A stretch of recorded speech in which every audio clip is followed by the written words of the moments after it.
Assalamualaikum warahmatullahi taala wabarakatuh. Salam bahagia, salam pertemuan untuk teman-teman yang berkesempatan bersama dengan saya pada malam ini. Apa khabar Saudara Omar, Saudara Seliman, Saudara Hamzah Abdullah. Begitu juga Puan Misah, Saudara Mimi Radhi. Doa saya Cik On dan Syah Abdul Rahman, doa saya anda sentiasa sihat walafiat. Ya, Cik Mat Mohaini dari Taiping, Saudara Zamari LC, Jaafar Jalal Ali, Saudara Hani Abdullah, Waalaikumsalam. Saudara Azhari Tok Kaya, Saudara Jai, Saudara Nazirun Din. Itu juga ini Muhammad Kapli, Salam Madani katanya. Azlin Abdullah, Izudin dari Pulau Pinang, Faizal Acoy, Saudara Ahmad Map. Saudara Puan Hajah Comel-Comel, Saudara Faizul, Saudara Ilyas Muhammad Akbir Tajuddin. Terima kasih, sudah sihat. Zack Perry dari Johor, Saudara Abdul Aziz dari Miri Sarawak. Richard Bakri, Saudara Puan Syarifah Hapipah, Rani Cik Mbi, apa khabar Puan? Mak Piah Mentol daripada Mantin, clear katanya. Saudara Hajah Hamimah daripada Setiawan Perak, Kampung Taman Duyung.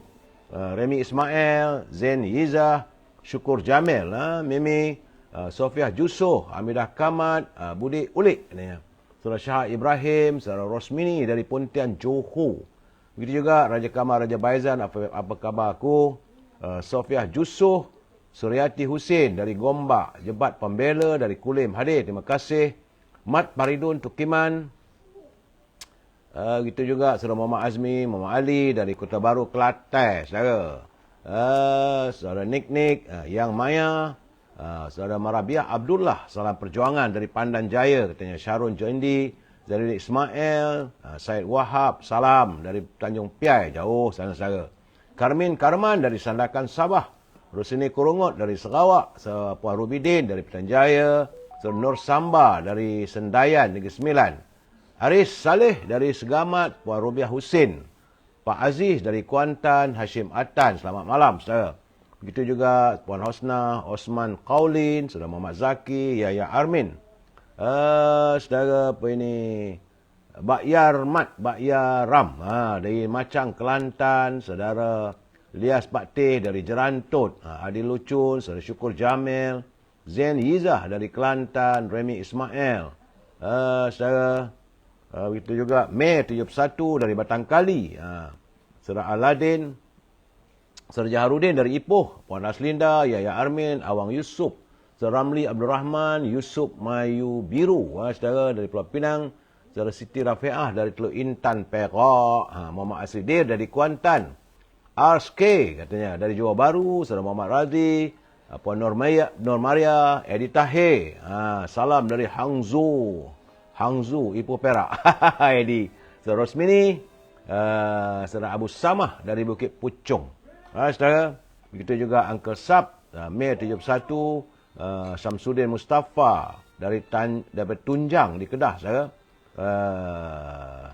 Mat Karakuh, Waalaikumsalam. Begitu juga Awang Yusuf, Mitop, Saudara Madam K, apa khabar Mat Syahli. Saudara Azminuddin dari Bagan Teluk Perak, Saudara Abu Samah dari Bukit Puchung 2 hadir. Begitu juga Tuan Haji Azhar Abdul Manaf. Dan teman-teman yang tak sempat saya santuni, saya mohon maaf, saudara. InsyaAllah usai pencerahan malam ini saya akan santun. Malam ini saya minta maaf, saudara. Memang inilah waktunya 9.30. Sebab semalam terawal. Sebab rupanya, saudara, saya makan ubat. Bila makan ubat, saudara, pemikiran dalam keadaan yang kacau sikit. Sakit gigi, saudara. InsyaAllah saya kena cabut ni besok ni. Memang bila makan ubat untuk mengelak rasa sakit tu, dan minda kita juga terganggu. Jadi saya ingat semalam tu 9.30, rupa jam 9 malam. Saudara, mana yang teman-teman yang masuk awal, alhamdulillah, yang terlewat masuk tiba-tiba pertengahan, saya minta maaf, saudara. Begitu juga saudara DJ Abang Din Castello, Waalaikumsalam. Saudara Aceh, saudara Zainal bin Muhammad Ali, saudara Mak Syali, selamat malam. Begitu juga saudara Maria Dain, saudara Ginger Break katanya, saudara Syarifuddin Saad, semoga sihat walafiat. Puan Azizah, saudara Maruzik Yasid. Saudara, hari ini hari Jumaat, saudara, tanggal 6 Oktober. Ini siang tadi kita sama-sama menunaikan solat Jumaat dan kita berdoa pada Allah SWT. Kita memohon agar negara kita aman tentram, keluarga kita, family kita sihat walafiat dan diri kita saudara dalam keadaan yang baik, sukses, sampai itu dapatlah rezeki yang baik-baik saudara. Saudara Nasri, saudara Atan, saudara Yam. Kita juga Edi Tahir, dulu nyamuk pun makan ubat. Jadi ubat nyamuk. Yalah Edi, sebab kena ubat nyamuk tu yang peneng semalam. Jadi pewai semalam. Apa Mariah Dain dan jadi Mat Sepana. Terima kasih, kebenaran tetap bersama dengan bosku katanya. Baik saudara, hari ini adalah merupakan tanggal 6 Oktober 2023, hari yang ke-1297 saudara.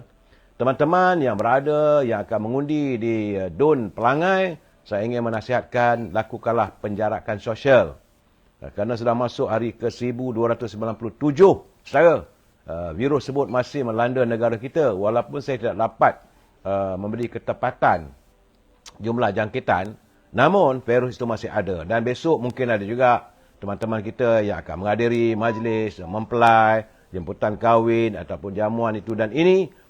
Pastikan anda melakukan penjarakan sosial, berhati-hati, balik ke rumah, jaga kebersihan diri. Saudara, ingatlah saudara, hanya kitalah yang dapat menjaga keluarga kita sebaik mungkin. Moga sihat walafiat. Baik saudara, kerana tiada laporan tentang jumlah jumlah jangkitan, kita masuk segmen e-commerce. Ini meniaga kena buat juga saudara. Minta izin dalam 3-4 minit untuk saya memberi pencerahan dalam segmen e-commerce saudara. Jika anda mempunyai produk, jangan lupa saudara, sekiranya anda punya produk mau diwawarkan, jangan malu, jangan segan. Hubungi Al-Azhar di talian 011 330 41241 bagi membolehkan saya memberi pencerahan tentang produk anda. Itu saja saudara. Sebab sama-samalah kita berniaga mencari rezeki yang halal saudara. Al-Azhar masih lagi memasarkan setangi bakurnya saudara. Setangi bakur ni ini merupakan macam kemian saudara. Bila dibakar, satu rumah aromanya mewangi. Kena ingat saudara, rumah atau bilik kita yang harum semerbak, mewangi itu adalah kegemaran para malaikat dan kebencian para syaitan saudara. Al-Azhar juga memasarkan minyak wangi yang didatangkan daripada tanah Arab. Ia merupakan minyak yang dihasilkan dari pati kayu Uhud, kayu Uhud. Saudara, itu yang paling penting saudara, kayu Uhud. Orang Arab ni suka Uhud saudara.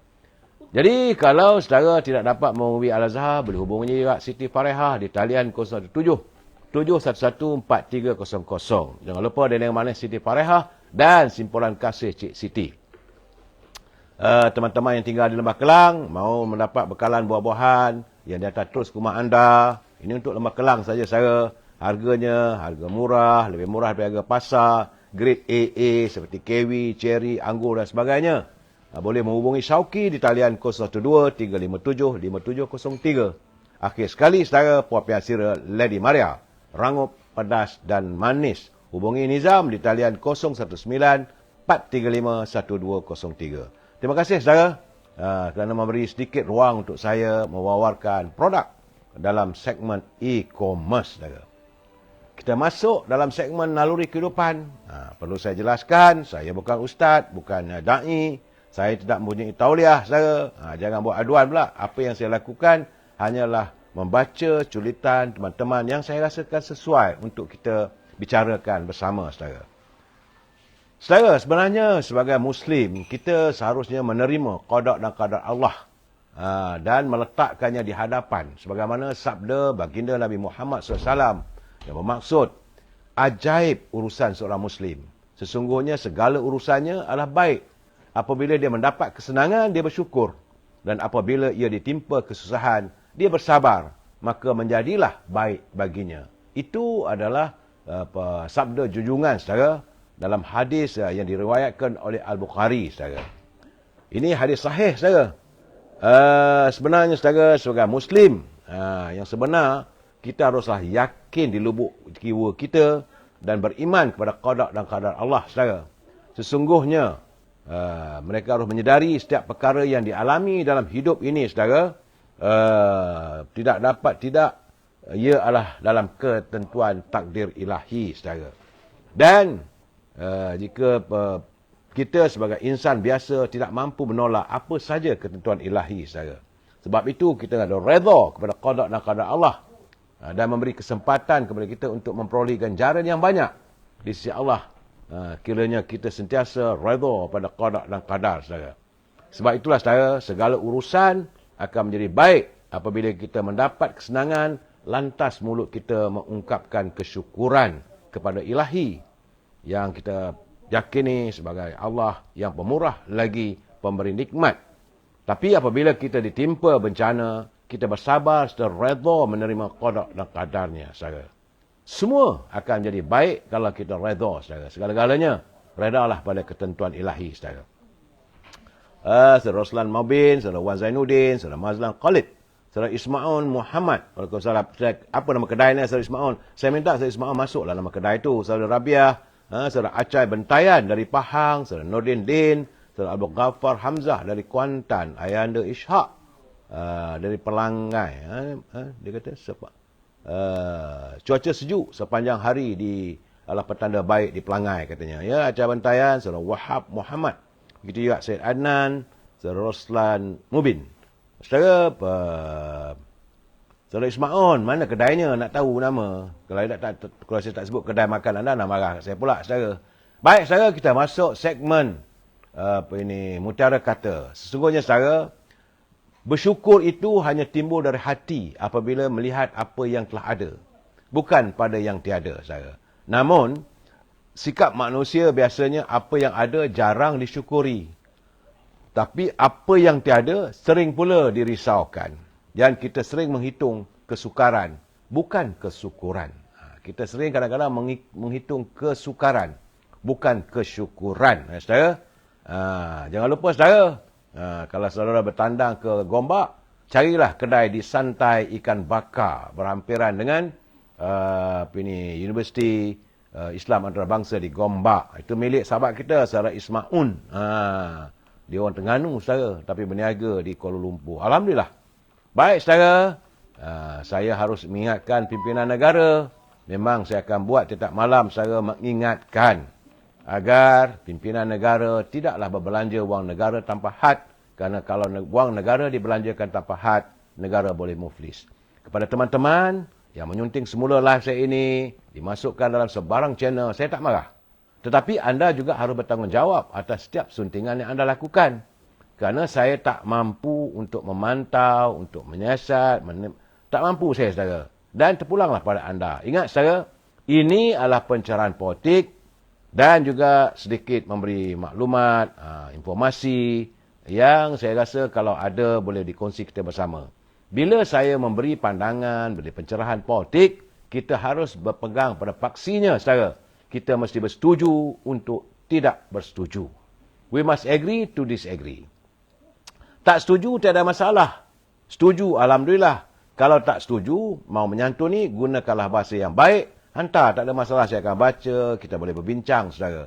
Kerana kita adalah warga cinta damai, kita akan menyantuni setiap persoalan secara berhemah dan secara yang murni sifatnya, saudara. Baik, saudara, saya cuma hari ini, awal bicara saya, apabila saya agak sedih juga menerima berita kiriman daripada sahabat kita, saudara. Kiriman ini daripada saudara Muhammad Zamani Ayub. Kemudian dan juga Muhammad Zamaru Aiman. Ini tentang bagaimana tapak perniagaan rakyat di Kampung Tiong di Terengganu, saudara, telah pun diarah untuk dikosongkan. Sehingga selewat-lewatnya katanya 30 November ini. Ini arahan surat daripada Majlis Bandaran Kuala Terengganu. Jadi menurutnya tanah sebut mau diberi laluan bagi pembangunan perumahan bertingkat kepada rakyat, katanya. Jadi peniaga-peniaga dan penyewa menurut surat sebut perlu mengosongkan premis masing-masing agar proses pembangunan boleh segera dijalankan. Jika gagal mengosongkan, maka tindakan undang-undang akan diambil. Jadi dalam keadaan begini kita bertanyalah, apakah alternatif yang disediakan oleh kerajaan yang sekarang ini 32-0? Kerajaan yang dipimpin oleh Parti PAS, bila mereka minta dikosongkan peniaga-peniaga di Kampung Tiong itu, saudara, apakah ada alternatif tempat lain? Tak ada pula diceritakan. Jadi, bagaimana pembelaan mereka? dah dapat 32-0 pun takkanlah berlaku zalim pula pada rakyat sendiri. Itu pandangan saya. Sebab tidak ada dikabarkan apakah peniaga-peniaga tersebut itu akan dipindahkan. Cuma yang ada, saya dapati surat arahan untuk mengosongkan premis perniagaan mereka. Jadi nak cari makan macam mana saudara dalam ekonomi yang sebegini? Saya haraplah agar pimpinan di Majlis Bandaran Kuala Terengganu dapat memikirkan dengan baik. Jagalah rakyat sebaik mungkin. Jangan ikut hati.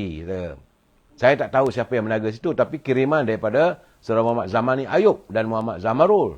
Ada gambar surat daripada pihak Majlis Bandaran Kuala Terengganu yang minta peniaga-peniaga yang berniaga di Kampung Tiung supaya mengosongkan premis mereka kerana nak buat pembangunan. Nak buat pembangunan boleh.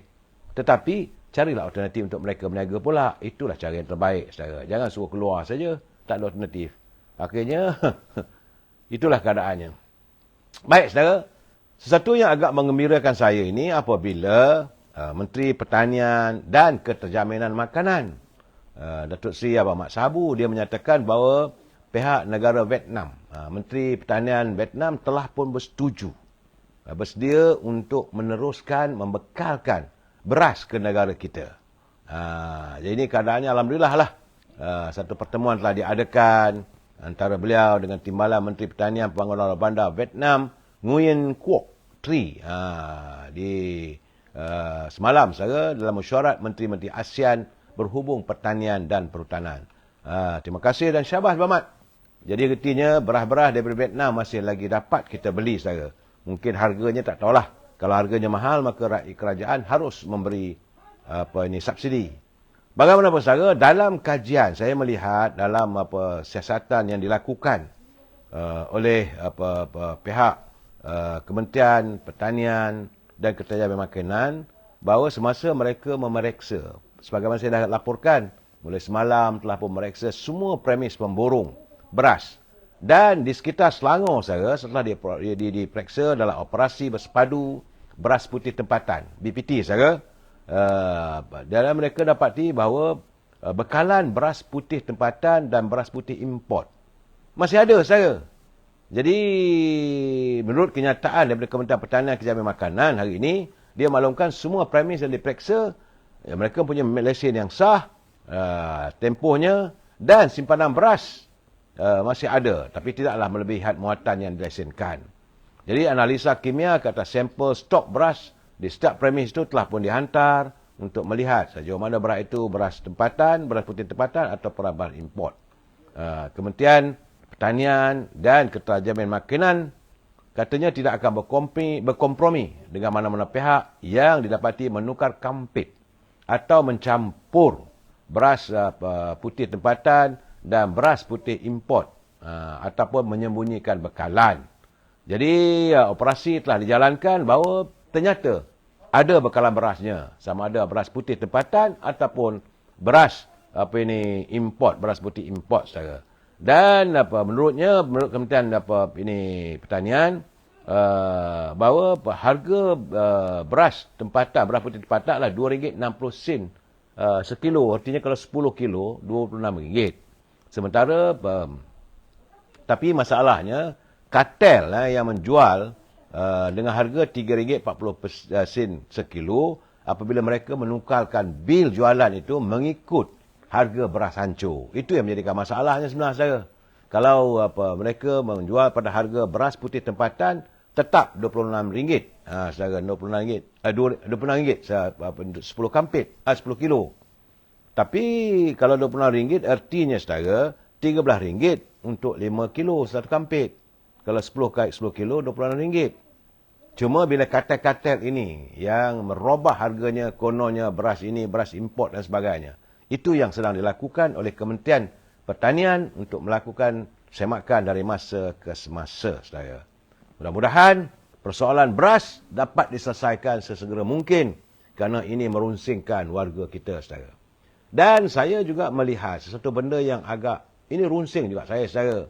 Kerana menurut GSC, CIMB Securities dan Berhad, iaitu firma yang menyediakan penyelidikan pasaran harga bahan bakar, bahawa katanya peningkatan harga komoditi, terutamanya bahan api dijangka akan memberi risiko kepada pelaksanaan subsidi bersasar. Ini katanya harga pasaran untuk RON 95 pada sejak 25 September lalu berada pada RM3.28 sebenarnya, saudara. Tetapi kerajaan memberi subsidi pada RM1.23 pada setiap liter. Jadi kalau tidak dilakukan secara bersasar, maka setiap jualan saja itu, maka di situlah letaknya kerugian yang akan ditanggung oleh kerajaan kerana yang menikmatinya bukanlah warga kita, saudara. Begitulah harga diesel. Kerana harga diesel, komitmen lebih besar kerajaan, subsidinya sebanyak RM1.73 seliter. Sebab harga pasaran sebenarnya adalah pada RM3.88. Tapi harga runcit yang diizinkan oleh Kementerian Kewangan adalah RM2.15 bagi 1 liter. Jadi sebab itu, saudara, kalau nak dihapuskan subsidi, tentulah warga akan tertekan lebih teruk lagi. Tetapi perlu adalah cara macam mana agar mereka yang benar-benar rakyat negara kita saja yang boleh menikmati subsidi yang disediakan oleh kerajaan, saudara. Kita berusahalah, saudara. Sebab ekonomi kita dalam keadaan sekarang ni, bagaimanapun, saudara, dalam lawatan selama 2 hari, Yang Amat Perdana Menteri ke Emirat Arab Bersatu, saya dilaporkan bahawa insya-Allah sejumlah 40.6 bilion bakal dibawa pulang oleh beliau melalui pelaburan daripada Arab. Letak kerja Perdana Menteri selama 2 hari ke Emirat Arab Saudi telah pun menjana pelaburan komited. Kebenaran komited artinya akan terlaksana, tidak ada lagi sebagai MOU ataupun memorandum persefahaman, iaitu sejumlah 40.6 bilion ringgit. Dan ini akan dilaksanakan, dilangsaikan dengan kerjasama Kementerian Penerangan Antarabangsa dan Industri. Menterinya Tengku Zafrul. Sebab banyak kerjasama telah pun ditangani dan terakhir setakat ini, saudara,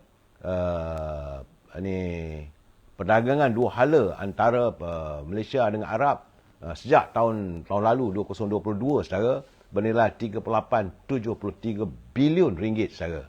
Dan ini berpotensi setakat Jun 2023, 44 projek pembuatan dari UAE telah pun diluluskan dan ia berpotensi menjana 4,534 peluang pekerjaan. Saya mengharapkan agar ini dapat realisasikan secepat mungkin agar warga kita yang dalam keadaan yang tidak mempunyai pekerjaan mendapat nikmatnya, saudara. Saya melihat juga, saudara, bagaimana di Thailand. Ini satu contoh yang harus dilakukan. Saudara, di Thailand, saudara, menurut laporan daripada Bangkok Post, saudara, harga lebih daripada 150 produk, 150,000 produk di Thailand telah pun dipotong dengan harga sebanyak 87%. Berkuat kuasa serta merta sehingga akhir Disember bagi menangani masalah El Nino, masalah ketidakcukupan, ketidakterjaminan makanan. Demikian menurut Menteri Perdagangan Phumtham Wechayachai. Langkah ini sebagian besar sebagai daripada dasar menang cepat kerajaan untuk mengurangkan perbelanjaan, meningkatkan pendapatan dan meluaskan peluang perniagaan. Jadi terdapat lebih kurang 288 pengendali perniagaan semalam telah pun bersetuju mengurangkan harga barang-barangan dan perkhidmatan mereka meliputi 151,676 item di seluruh negara Thailand. Itu untuk tempoh selama 3 bulan. Ini di sini kita melihat bagaimana warga peniaga mereka sanggup bekerjasama dengan kerajaan dan mengurangkan harga barangan. Para pengendali perniagaan yang menyertai mereka terdiri 88 pengeluar barangan. 88 adalah pengeluar barangan keperluan. Kemudian 83 pengedar.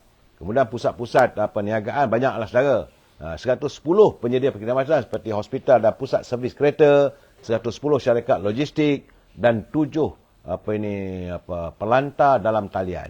Jadi produk-produk yang dikategorikan adalah 3, itu makanan dan minuman, termasuk makanan diproses, beras, perasa dan minuman. Ada 3,058 item dan diberi potongan secara maksima sampai 87%. Itu di Thailand, saudara.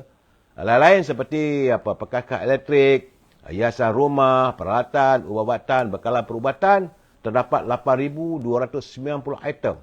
dengan potongan maksimanya adalah 80%. Ini Thailand, saudara. Kemudian sumber pertanian termasuklah baja, kimia pertanian dan makanan haiwan. Ada 198 item dengan satu potongan maksima, iaitu 40%. Jadi kategori perkhidmatan dibagikan pada 3 kumpulan. Khidmat perubatan ada 140,000 item. Saudara, potongan 20%. Penyelenggara kereta dan khidmat perbaikan 123 item dengan satu potongan maksima 50%. Dan khidmat logistik, itu kurier, ada 7 item dengan satu potongan, maksima potongannya adalah 69%. Jadi di situ letaknya, saudara, bagaimana antara pembekal, antara warga peniaga dengan kerajaan Thailand. Mereka berunding dan bersetuju untuk mengurangkan harga pasaran yang mereka pasarkan dengan bantuan kerajaan. Dan saya harap ini dapat dijadikan contoh. Ini laporan daripada Bangkok Post, saudara. Saya harap agar kalau ada segeralah dilantik Menteri Perdagangan Dalam Negeri dan Haiwan Pengguna, Menteri Pertanian dan Ketajaman Makanan dan mana-mana menteri yang terlibat ini dapat jadikan contoh. Kalau perlu pergilah ke Thailand belajar. Saya lihat, saudara, bagaimana warga di Thailand mereka tidak meletakkan kepentingan untuk menjana keuntungan besar-besaran, tetapi rakyat diutamakan. Saudara, ini keadaannya. Sebab hari ini saya juga menerima berita yang agak gerun juga, saudara. Ini berita dari Perancis, saudara. Sebelum kita nak bercakap soal pilihan raya di Pelangai, hari ini, tanggal 6 Oktober, berita dari Perancis debar juga, saudara. Sebab harga gula dunia. Ini penting, saudara. Sekarang ni kita insya-Allah soal harga beras sudah pun dapat kita usaikan sedikit demi sedikit. Tetapi dari Paris saya mendapat berita, harga gula dunia dilaporkan telah pun melonjak ke paras tertinggi sejak hampir 13 tahun. Sejak bulan lalu, saudara. Ini adalah berikutan fenomena El Nino yang melanda negara pengeluar bahan itu di India dan Thailand, katanya. Menurut Pertubuhan Makanan dan Pertanian FAO, walaupun harga makanan dunia stabil secara keseluruhan bulan lalu, namun indeks harga gula melonjak sebanyak 9.8%. Bukan 98%, 9.8%. Hampir 10%, saudara. Kalau RM1, dia naik sekupang. Hari ini besok, bising pula lah, saudara. Kerana FAO, ia merupakan agensi Pertubuhan Bangsa-Bangsa Bersatu. Dia kata jumlah itu adalah tertinggi sejak November 2010. Yang menurutnya, indeks harga gula FAO kini meningkat selama 2 bulan berturut-turut. Ini adalah berikutan wujudnya kebimbangan yang semakin tinggi terhadap prospek bekalan global yang lebih ketat pada musim 2023 dan 2024. Saudara, saya melihat dapat laporan begitu. Dan ini mencerminkan ramalan awal yang menunjukkan pola penurunan pengeluaran oleh pengeluar gula utama, katanya Thailand dan India, sebabkan keadaan cuaca yang lebih kering daripada biasa. Dan ia dikaitkan dengan El Nino, saudara. Jadi harga minyak mentah juga, harga minyak mentah antarabangsa yang lebih tinggi turut menyumbang kepada kenaikan harga gula dunia. El Nino, saudara, El Nino ni adalah merupakan iklim yang berlaku secara purata setiap 2 hingga 7 tahun sekali. Biasanya dikaitkan dengan pemanasan suhu di permukaan laut, saudara. Jadi menurut Pertubuhan Meteorologi Sedunia PBB, fenomena itu yang kebiasaannya bermula bulan Julai akan berterusan selama 9 hingga 12 bulan. Kalau itu keadaan, saudara, apakah harga gula akan naik pula, saudara? Jadi, saudara, saya memberi peringatan awal. Sebab macam dulu pun saya dah beritahu, kerajaan India menaikkan cukai, ekspor bawang dan makanan-makanan yang lain, termasuklah beras. Tapi orang buat tak tahu saja. Akhirnya terdapat permasalahan. Jangan kita salahkan pimpinan negara. Tidak, saudara. Ini adalah masalah dunia. Ini saya dapat berita ni daripada AFP, daripada Paris, saudara. Jauh berita tersebut. Tapi harus dilihat bahawa inilah merupakan keadaan-keadaan suasana yang negara kita negara kecil, saudara. Kita bukan pengeluar gula. Kita pengimport makanan. Selalu saya katakan, boleh dikatakan 90% atau 75%. 75% sumber makanan yang kita perlukan harian, saudara, adalah merupakan import. Kita tidak berkemampuan untuk mengeluarkan sendiri. Bertolak daripada rempah ratus. Dulu kita adalah lada hitam di Sarawak, Chili dan sebagainya. Tapi sekarang, saudara, kita seolah mengimport. Kita lebih mudah membeli daripada luar daripada meneruskan usaha tani. Akibatnya, saudara, petani-petani yang ada di Cameron Highland dan di seluruh dunia tidak dipertahankan ataupun tidak diberi bantuan supaya mereka meneruskan usaha. Sebab itu kita mendengar bagaimana masalah petani-petani kita akhirnya mereka seolah-olah putus asa apabila tiada bantuan diberikan. Sebab negara-negara luar mereka memberi bantuan. Macam saya katakan, macam Thailand tadi. Apabila mereka berunding dengan kerajaan, tentulah kerajaan akan menyuntik dana-dana tertentu supaya petani berterusan. Bagaimana begitu juga macam di India. Kerajaannya menjaga, memelihara petani. Di samping memberi bantuan, kewangan, baja dan sebagainya, kerajaan juga mengawal supaya barangan-barangan yang dihasilkan oleh petani itu tidak dijual sebebas-bebasnya. Kita ni saudara, ikan pun kita import. Kita import ikan dari Indonesia, kita import ikan dari Thailand, kita import ikan daripada Vietnam, daripada Bangladesh dan daripada seluruh dunia pun kita minta juga kita import.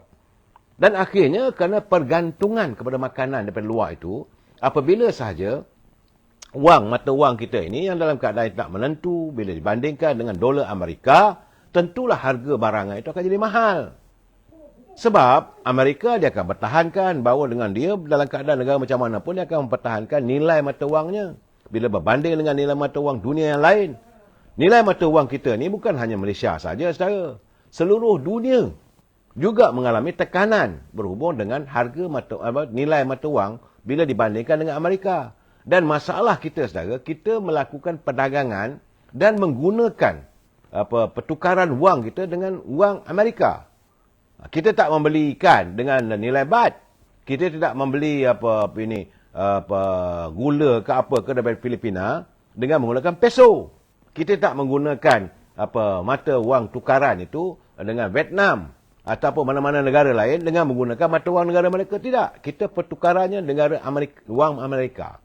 Jadi bila tinggi begitu, saudara, dan terpaksa kita bayar dengan harga lebih.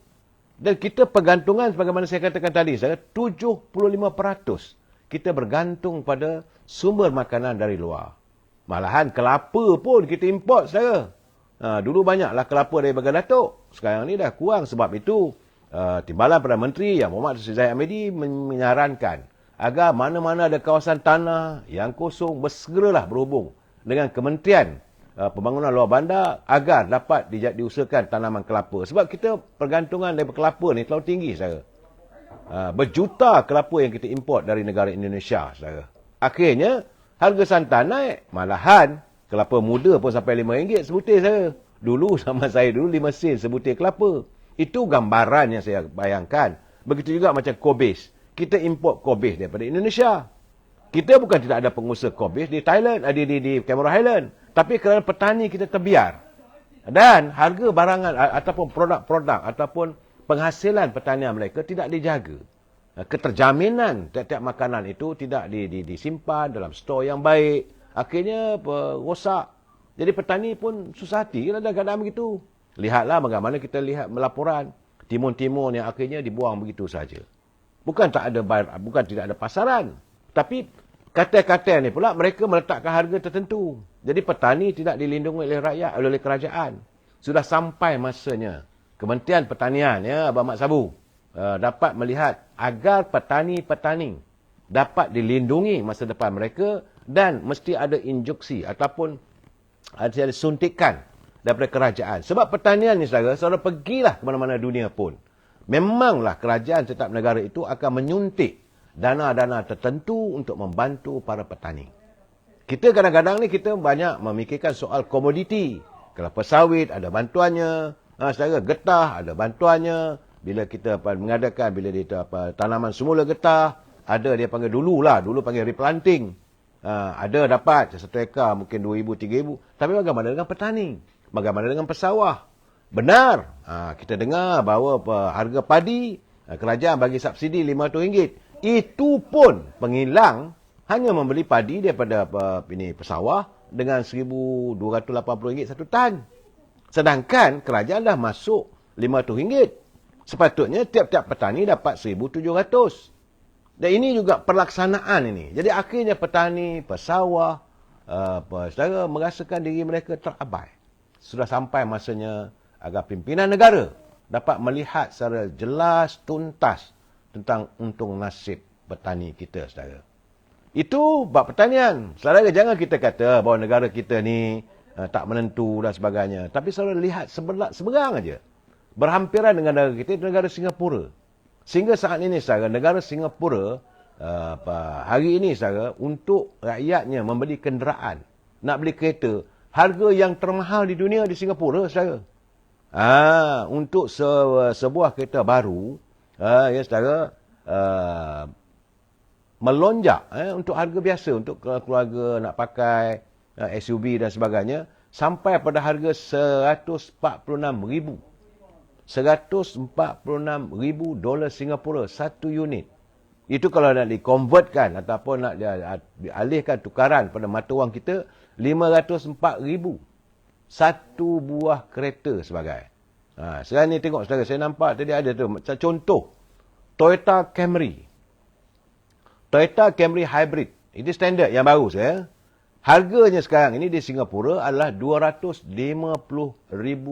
Sing dollar. Kalau nak dikira daripada mata wang Malaysia, adalah RM863,020, hampir 1 juta. Hanya untuk Toyota Camry Hybrid.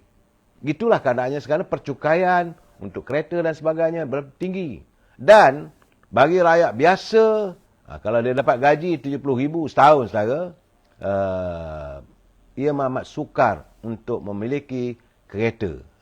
Saudara. Sebab itu kerajaan Singapura pun memang pun, saudara, ia tidak menggalakkan rakyatnya memiliki kereta persendirian. Dan rakyatnya dinasihatkan, digalakkan untuk menggunakan sistem pengangkutan awam yang hari ini telah pun disenaraikan sebagai antara yang terbaik di dunia. Singapura setakat ini, saudara, mempunyai penduduk lebih kurang 55 juta.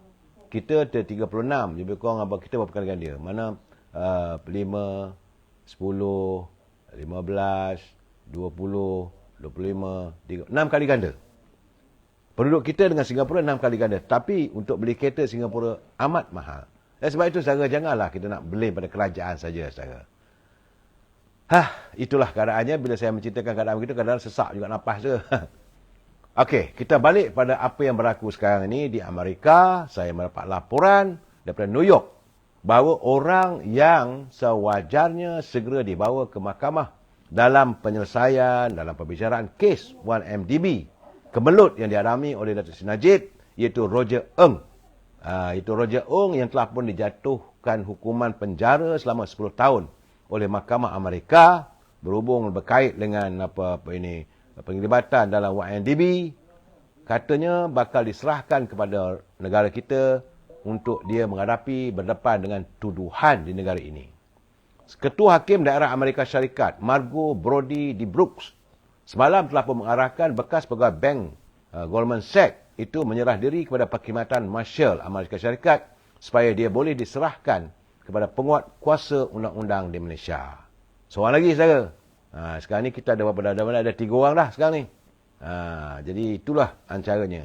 Jadi sebelum diserahkan kepada Malaysia, pendakwa dalam satu surat awal kepada Brody berkata Roger Ng dikendaki kembali ke Amerika Syarikat untuk menjalani hukuman penjara dan ia turut disetujui oleh peguamnya. Jadi sebenarnya dia dalam penjara, tapi walaupun dalam penjara dia akan dibawa pulang di sini untuk meneruskan perbicaraan agar perbicaraan 1MDB itu dapat dilihat semakin telus. Sebab Roger Ng dulu ditahan di negara kita pada November 2018 dan dia setuju telah pun diekstradasikan, dihantar ke Amerika pada 7 September lalu. Jadi Brody menangguhkan tarikh serah diri Roger ke penjara dari 6 September kepada 6 Oktober tahun ini. Jadi penangguhan itu bagi membolehkan pasukan pendakwa raya Persekutuan Amerika Syarikat mencari lebih banyak masa untuk berbincang dengan Kuala Lumpur mengenai penghantaran Roger Ng pulang ke Malaysia bagi menjalani perbicaraan dan juga perbicaraan selanjutnya, saudara. Itu tentang 1MDB. Dan terbaru saya dapat, saudara, saya difahamkan bahawa siasatan oleh Suruhanjaya Pencegahan Rasuah berhubung kes kecurian unsur nadir bumi REE di Kedah. Akhirnya kabarnya bahawa pihak SPRM telah pun menemui beberapa petunjuk baru. Demikian menurut Ketua Persejaya Tan Sri Azam Baki. Jadi sepanjang tempoh siasatan dilakukan, SPRM juga telah menggunakan khidmat pakar untuk mengenal pasti tempoh masa serta kuantiti unsur nadir bumi yang disyaki telah dicuri berdasarkan ujian-ujian makmal. Jadi siasatan berkenaan masih berjalan melibatkan siasatan berkaitan isu rasuah, salah guna kuasa dan pecah amanah terhadap individu-individu dan agensi-agensi penguatkuasa yang terlibat. Itu menurut Tan Sri Azam Baki. Maka isu nadir bumi ini di Kedah nanti akan meledak dalam waktu terdekat. Rasa malahan media pun telah melaporkan bahawa pegawai kanan Pembadanan Menteri Besar dan seorang wanita yang merupakan pengarah sebuah syarikat telah pun ditahan SPRM bagi membantu siasatan kes rasuah lebih 13 juta. Kemudian keadaan itu akan membuka lebih banyak rahsia yang tersembunyi berhubung tentang REE di Kedah, saudara. Baik, saudara, itulah keadaannya apa yang kita lihat, perbicaraan, kedudukan ekonomi. Kita masuk sekarang ni, saya semakin gusar, saudara. Bila saya, ini kita masuk bab politik, saudara. Apabila saya melihat sepanjang kempen-kempen di Dewan Undangan Negeri untuk Pelangai, saudara. Apabila pimpinan daripada parti pembangkang, mereka sudah pun mahu mewujudkan perpecahan di kalangan rakyat. Dulu, saudara, sewaktu kita mahu mencapai kemerdekaan dulu, warga bangsa Melayu ini berpecah-pecah. Melayu Singapura, Melayu Johor, Melayu Kelantan, Melayu Kedah, Melayu Perak, Melayu Selangor, dan mereka tidak bersatu. Akhirnya bila diwujudkan UMNO, maka wujudlah penyatuan bangsa kita. Dan dengan penyatuan itulah kita mencapai kemerdekaan. Boleh kita teriakkan untuk merdeka negara kita. Tapi hari ini selepas lebih 60 tahun kita mencapai kemerdekaan, tiba-tiba bibit-bibit untuk memecahkan perpaduan bangsa itu sudah wujud balik, saudara.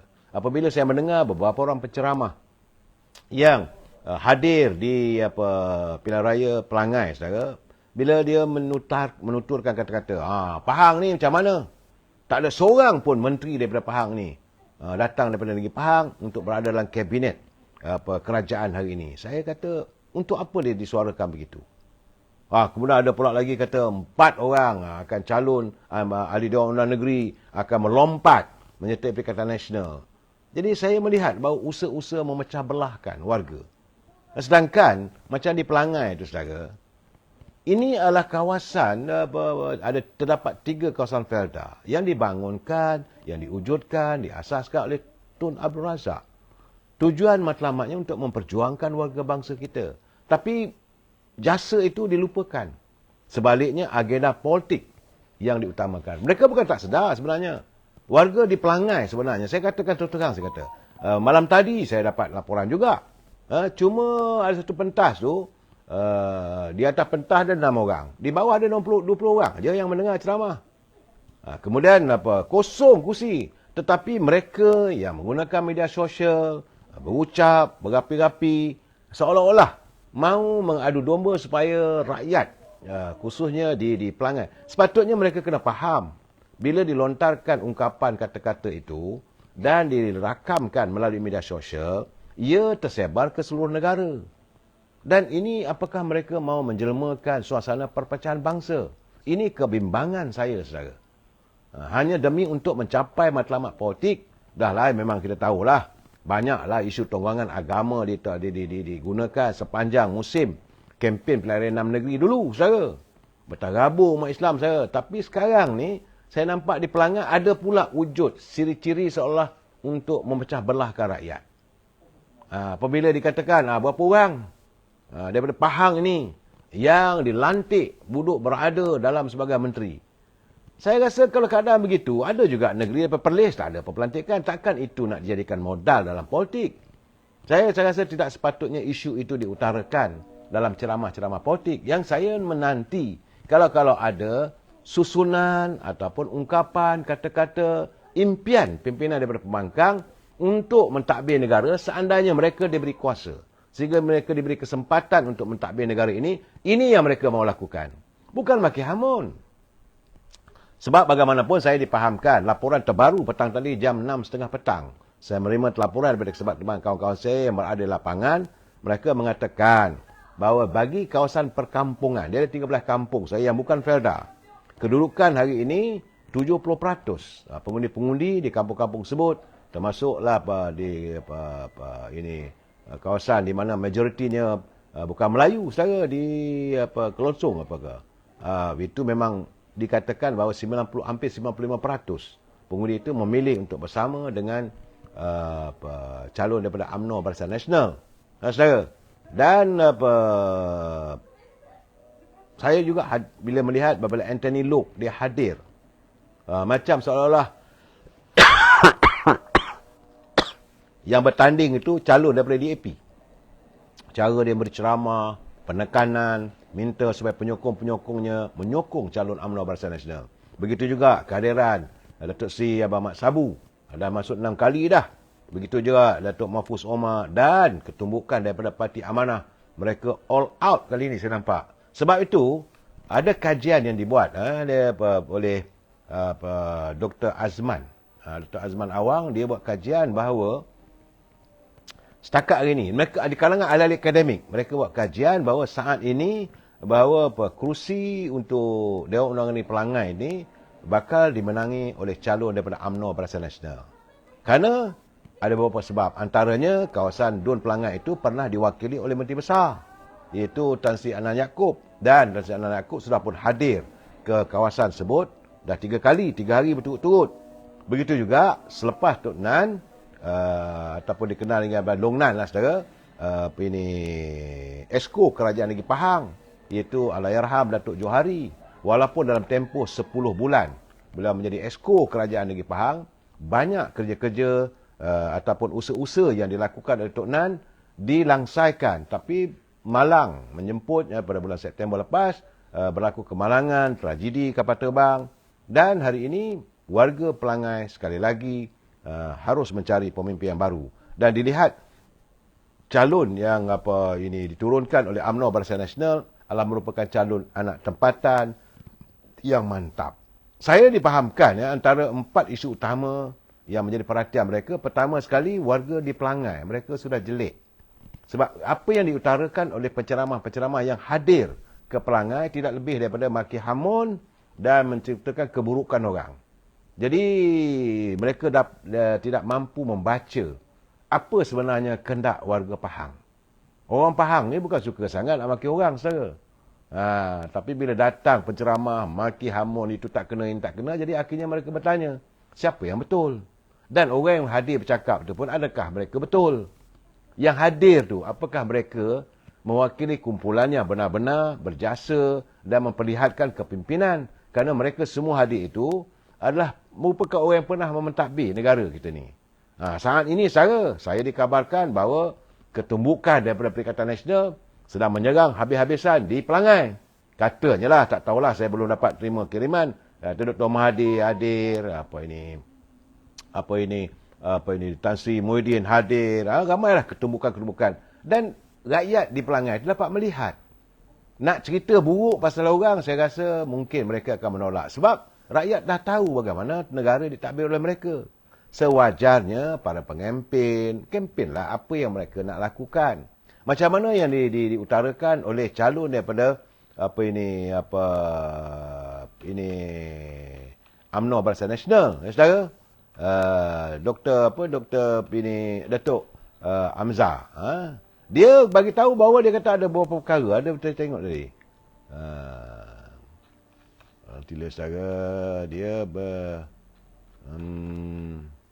dia menampilkan 4 ikhtiar untuk Pelangai. Itu calon daripada UMNO Barisan Nasional. Itu Datuk Amiza Abu Adam. Dia kata ada 4 ikhtiar yang akan dilakukan. Itu pertama sekali masalah perumahan rakyat. Sebab itu dia kata bahawa ada kawasan-kawasan yang masih ada lagi tanah yang boleh dipohon daripada kerajaan negeri, mau dibangunkan supaya sama ada warga Felda generasi ketiga dan keempat dapat berpeluang untuk memiliki rumah.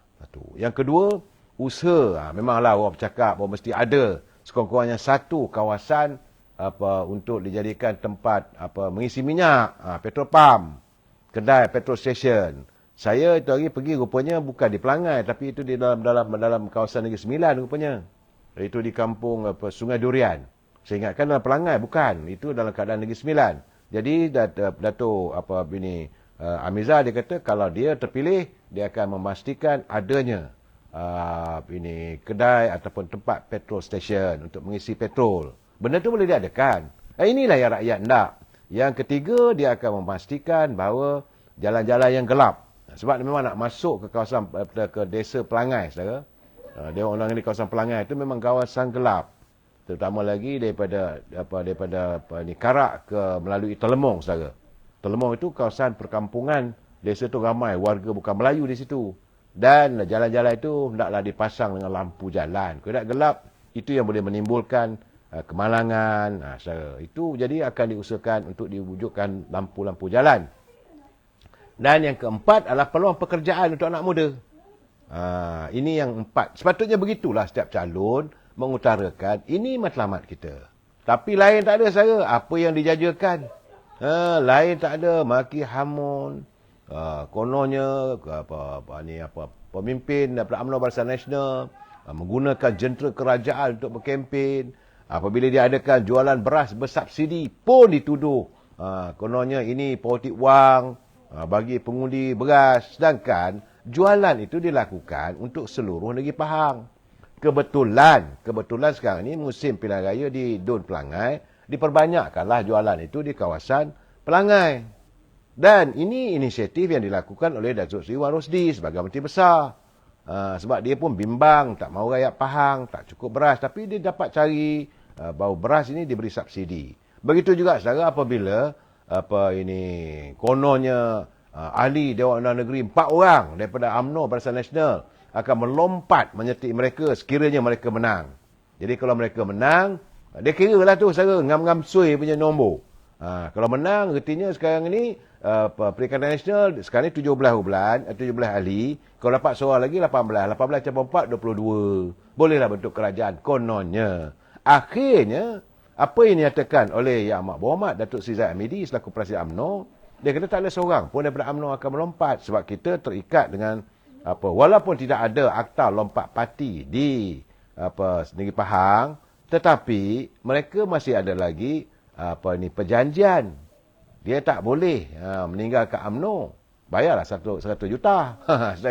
Yang kedua, kata Datuk Zahid, bukannya ahli UMNO nak melompat. Mereka yang ada dalam Perikatan Nasional yang nak masuk dengan UMNO. Itu ceritanya. Tapi bagaimanapun saya rasa isu lompat-melompat ni kita lupakanlah saudara. Benda ni tak akan berlaku. Saya nampak tidak akan berlaku untuk UMNO nak melompat. Tak ada sebab. Tidak ada sebab bagi nak diruntuhkan kerajaan pimpinan Datuk Seri Dr. Wan Rasdi. Tak ada sebab. Sebab dia mentadbir dengan baik. Saya melihat kajian daripada Dr. Azman pun melihat bahawa 85% warga di Pahang sayang pada Datuk Seri Wan Rosdi, naib Presiden UMNO, dan dia memang menyantuni rakyatnya, saudara. Begitu juga, saudara, saya di Pelangai, saudara, menurut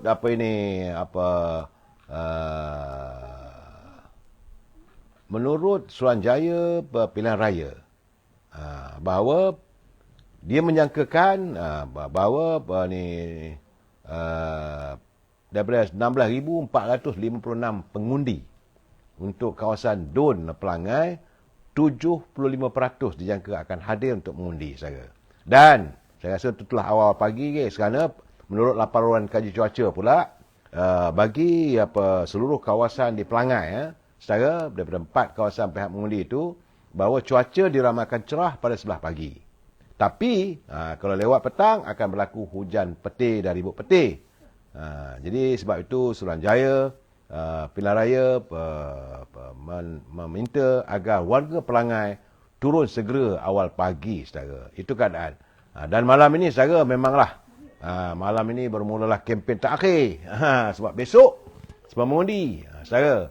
Dan saya melihat gambaran yang datang pada saya tadi, ratusan, bukan ribuan, ratusan penyokong-penyokong Barisan Nasional mengadakan flash mob ataupun sambutan pulang. Sebab warga perantau, kebanyakan dia lebih kurang ada 2,000 pengundi, saudara. Sekitar 2,000 pengundi yang tidak tinggal di Pelangai, tapi mereka bekerja di Kuantan, mereka bekerja di Seremban, bekerja di Kuala Lumpur, saudara. Jadi sekitar 2,000 orang pulang untuk mengundi. Jadi kepulangan mereka nampaklah dibawa motor ke dengan kereta dan disambut dalam flash mob, saya. Jentera Barisan Nasional, malah bukan saja Barisan Nasional, jentera Perikatan Nasional pun turut menyambut, mengalur-alurkan kepulangan. Dan itulah saya katakan, kepulangan perantau disambut dengan baik. Memanglah agak itulah sepatutnya begitu saya. Sewajarnya semua parti bertanding, bila perantau balik, sambut dengan baik. Tak payah nak maki hamun. Itu budaya yang harus diwujudkan. Sebab pagi besok mereka akan mengundi. Kebetulan besok saya Sabtu, cuti. Hari petang tadi, sebelum hari hujan. Tapi bagaimanapun, sejak tengah hari tadi, saya di sekitar kawasan Dewan Undangan Dun Pelangan, hujan. Tapi petang tadi nampak agaknya okey. Tak tahulah saat ini, kalau hujan lagi, saya Saudara Azminuddin, anak muda, kalau undi PN, temu ikan curah. Saya tak mau cakap lebih, saudara. Saudara Mat Kelakor, pelanggan milik BN. Saya melihat, saya rasa sekarang ni, pimpinan daripada Perikatan Nasional, mereka gerun. Seandainya berlaku kejayaan pada calon UMNO Barisan Nasional, ini adalah merupakan mengulangi peristiwa zaman waktu UMNO mewujudkan Muafakat Nasional. Daripada satu demi satu pilihan raya, sama ada pilihan raya kecil ataupun pilihan raya negeri, yang terakhir sebenarnya dengan pilihan raya negeri Johor. Kejayaan ditempa semula. Jadi UMNO Barisan Nasional mula bangkit. Walaupun calon itu turun datang daripada parti-parti yang sealiran. Macam apa berlaku di Johor. Di Johor bila Parlimen Pulai dan Parlimen Dewan Negeri Simpang Jeram. Bila sudah menampak kejayaan. Dan hari ini, besok, kalau itu berlaku juga kemenangan pada calon UMNO Barisan Nasional di Parlimen Dun Pelangan. Ini merupakan seolah kebangkitan rakyat sudah pun menerima kembali kerajaan perpaduan. Jika ini berlaku, ini saya katakan disaster kepada Perikatan Nasional. Sebab itu mungkin mereka tidak mahu memilih untuk perbicaraan diteruskan dalam kerusi Parlimen Kemaman. Sebab mereka yakin bahawa Kemaman itu milik PAS. Ini konon-kononnya untuk mengembalikan semula semangat supaya orang terus menyokong Perikatan Nasional. Saya rasa ini juga tidak mungkin begitu. Malahan sekarang ini sudah timbul pula perbalahan. Ada orang setuju Tuan Mahathir bertanding, ada orang tak setuju. Ada orang mengatakan mestilah calon daripada parti PBM. Ada pula mengatakan itu milik PAS. Mereka sama mereka sudah berbalah. Jadi dalam keadaan itu, calon UMNO Barisan Nasional kalau dapat ditimbangkan sebaik mungkin oleh Presiden UMNO, calon yang terbaik. Saudara, maka kalau menang lagi, itu merupakan detik-detik sebagaimana menyamai. Dulu kita ada Muafakat Nasional.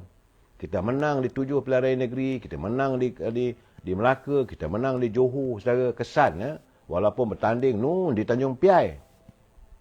Menang. Kerana waktu itu yang bertanding adalah calon daripada MCA. Walaupun kawasan itu majoriti kawasan Melayu. Macam-macam lah orang tuduh UMNO ni menjual pada Melayu, pada Cina dan sebagainya. Isu-isu dibangkitkan. Tapi rakyat telah pun meletakkan keyakinan kepada calon-calon yang diturunkan oleh UMNO Barisan Nasional.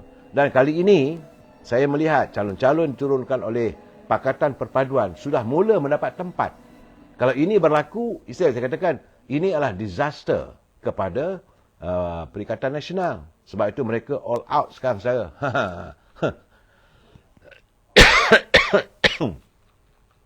Dalam keadaan begini, saudara, saya melihat naib Presiden UMNO, Datuk Wan Rosli, begitu bekerja keras. Tak ada menunggu waktu. Malahan ketumbukan daripada Pakatan Harapan, sama ada daripada Parti Keadilan, daripada DAP, daripada Amanah, mereka turun ke gelanggang kali ini. Membantu UMNO Barisan Nasional untuk memenangi kursi Dewan Undangan Negeri di kawasan Pelangai. Dan sepanjang yang saya lihat, saya dah berada seminggu di sana, saya. Kemudian saya berbual juga dengan warga di sana, warga Felda. Dapatan sehingga saat ini, Felda memanglah calon-calon pengundi-pengundi daripada Felda, mereka telah pun menetapkan untuk memberi sokongan kepada UMNO Barisan Nasional. Cuma yang agak ini merunsingkan, bagi saya tak ada nak runsing pun, itu tentang anak-anak muda yang balik ke Pelangai. Itu jumlah mereka sekitar dalam 2,000 orang. Dia ada 16,000 saudara pengundi. Takkan boleh dapat semua 2,000 saja. Tentulah ada yang, sedangkan yang balik tu ramai pula yang menyatakan kali ini mereka mau melihat perubahan. Mereka sudah pun menyatakan sokongan. Itu dapatan saya saja. Jangan marah saya. Sebab Ismail Mat dia kata rasuah tu sedekah, itu kata mereka. Dan hari tadi saya mendapat laporan bahawa Kelantan sekarang ni mengharapkan sentuhan daripada Dr. Mahdi untuk bagaimana nak mencari meningkatkan ekonomi Kelantan. Saya nampak ada satu benda yang agak sukar. Bagaimanapun terpulang pada mereka lah. Kita minta terbaik saja. Rafi Kelapa Muda, selamat mengundi untuk warga Pelangai. Dari jauh saya harapkan semualah semoga berjalan lancar dan damai. Kumat Kamit dia kata PN yang tambah hutang negara 400 bilion. 1 untuk rakyat, 10 untuk Midin. Saudara MI Far Rashid, kita tengok sama-sama saudara. Saudara Wan Hizam, calon muda untuk Barisan Nasional di Kemaman. Itu harapannya. Jadi kalau rakyat lihat ahli politik ni, tak ada sakau-sakau lagi, rakyat pasti akan memberi keyakinan kepada UMNO Barisan Nasional. Saudara, insya-Allah besok saya akan mengulas secara terperinci apa sebenarnya gambaran yang berlaku di Pelangai. Tenang-tenangkan fikiran kepada warga di Pelangai, selamat mengundi, gunakanlah kesempatan ini untuk menyatakan hasrat anda siapa yang anda mahu. Sebab yang penting pada kita, negara kita yang aman, makmur, subur ini perlu diterjemahkan kita adalah warga cinta damai. Wabillahi taufiq wal hidayah. Assalamualaikum warahmatullahi taala wabarakatuh. Selamat malam. Terima kasih.